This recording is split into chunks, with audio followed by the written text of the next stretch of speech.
my name is Jessica, and the book that I read was titled Big Magic by Elizabeth Gilbert. This book had been on my actual personal development list and was chosen from a list from recommendations based on other books that I've listened to or read. So physically, the book with the cover was aesthetically pleasing, and that's actually why I chose it. So among all the different recommendations, this one stood out and went on my wish list because of that.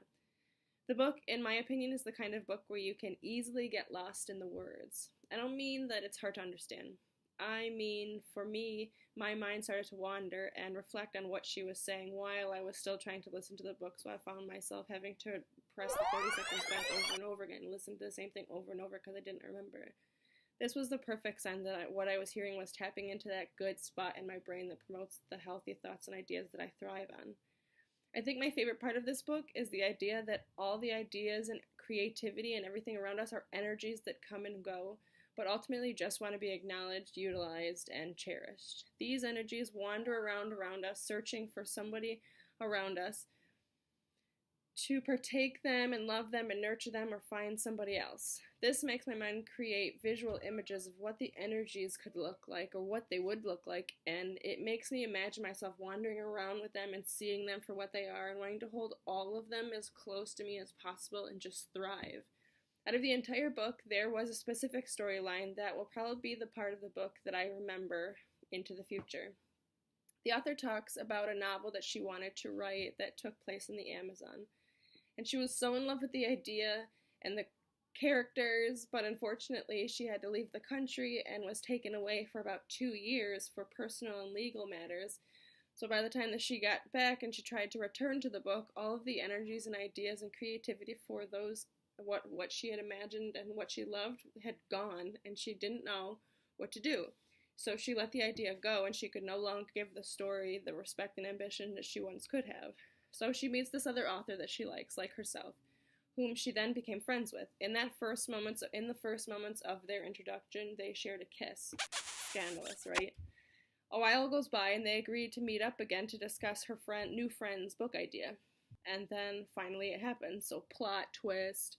When they meet up, before her friend goes over her book, she asks the author to share hers first, and this is the one that got away, the Amazon one that she originally had lost and couldn't pay attention to. This is the mind-blowing part.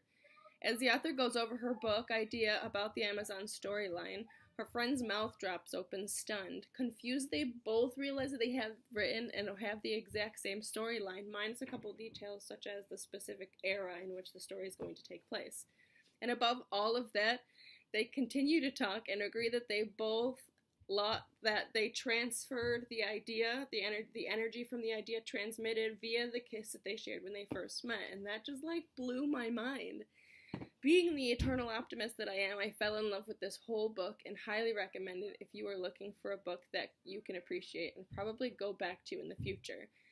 I'm the kind of person that I keep thoughts and I keep memories in my mind for a specific amount of time, and I can't go back and read something or watch a TV show or watch a movie until 5-10 years later when I start to forget what the actual story or movie was about so that I can rewatch it. It's very annoying for all of my friends, but this was one that I think that I will go back to and read because it inspired me.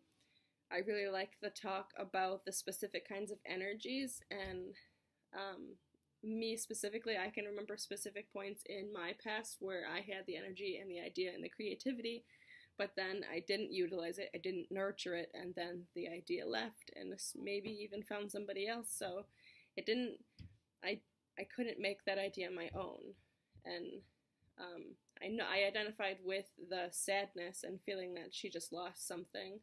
But then you move on, and you move on to the new ideas. And the one thing that I think that I can specifically take into my future is identifying these ideas for the energies that they are, and trying harder to not let them slip through my fingers and to appreciate them as they come and let them go if I can't handle it, or send them to somebody else that I think might be able to do it more justice. So again, the book that I read was Big Magic by Elizabeth Gilbert, and 5 stars, I absolutely loved it.